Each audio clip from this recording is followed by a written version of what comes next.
Every week, Epic Games has a free game available for you to get. This week, they gave us 2 games, but which one should you play first, if at all? One of the games for this week is Arcade Paradise, but is it going to have you leaving a stack of quarters to say that you're in on the game, or is it going to be taken out with the laundry? Hey, welcome to Altogether Games. I'm the Altogether Gamer. I love games of all kinds, and I'm here to go over and share my thoughts on if this week's free Epic game is worth your time. It's not every day dear old dad gives you your own business that you can make into your own arcade paradise. In this management game, you are left in charge of a laundromat but decide to make it into an arcade. Will you get profits up or just make dad mad? Step into the doors as I bring you through a tour of your new arcade paradise and go over the good, the bad, and if it's worth your investment as I give my review.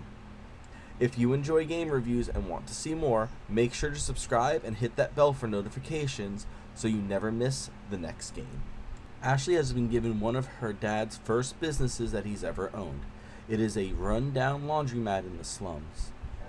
He expects her to manage the property and increase its profit margins to prove that she can handle things on her own, or else she might wind up becoming another one of his workers in his packing plant. Ashley has other plans that come to mind after she finds her sister's old arcade cabinets in the back storerooms and discovers that they are able to make as much or even more than just cleaning clothes. She sets off to prove to her dad that video games are worth investing in by slowly transforming the place from one business to the other behind his back, since he does not approve of games and wants to hear nothing about them. The main world of the laundromat and arcade looked solid. There were some graphical glitches with the hand when interacting with some things, but that went away after loading the next day.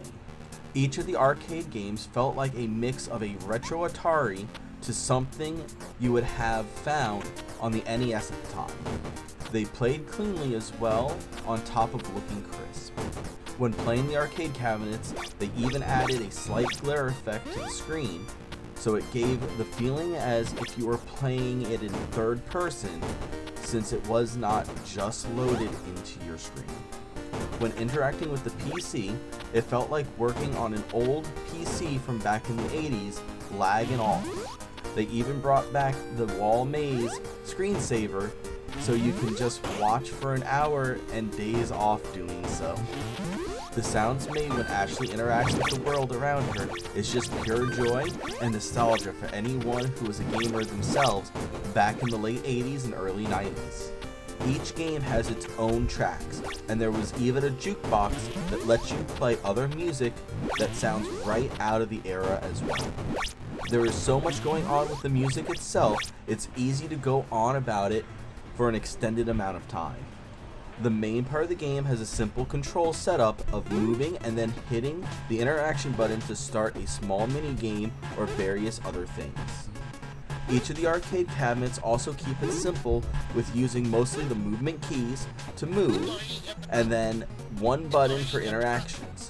Some of the games do use the mouse to do things like aim and click to shoot, but those are reminiscent of the old arcade cabinets that use the big old ball to do a similar thing if you are playing in person. As the game starts, you're by yourself running the laundromat and playing the arcade games as little mini games as you wait. Later on, you buy more games to play, expand your space, adjust how easy or hard a game is, and how much it costs to play to maximize profits. Hire others to take care of the daily stuff like loading washers and dryers, picking up after your guest, or cleaning the toilet so you can play in your arcade for longer. The most distracting thing is when you're playing one of the arcade games and your watch goes off, it makes Ashley lift her arm to check it.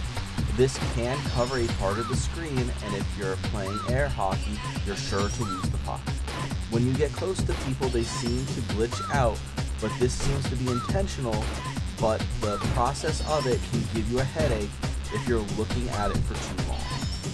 The best part of Arcade Paradise has got to be the nostalgic feeling that you get from every part of the game itself. The sounds of the games, the screensaver on the work computer, it drags you right in and makes you lose track of what time it is. You can easily lose a few hours just going to play all the old school games and just not want to stop since you just bought a new one and want to try it out. Overall, Arcade Paradise brings back all of the feels of the 80s and 90s with its charm, tracksuits, and of course, old school game abundance. I give Arcade Paradise 4.5 game cabinets out of 5. If you did make it this far into the video, I am trying to do reviews on each of the games that Epic puts out for free each week. I would also like to do other free games available online, so if you have any suggestions, leave a comment down below, and a thumbs up goes a long way to helping to drive me make more videos like this one, along with improving what I do. And don't forget to hit that subscribe button for more reviews on the next epically free game. As always, thanks for watching, and check out this week's other free game that I reviewed as well, Made of Scare, for a screaming good time.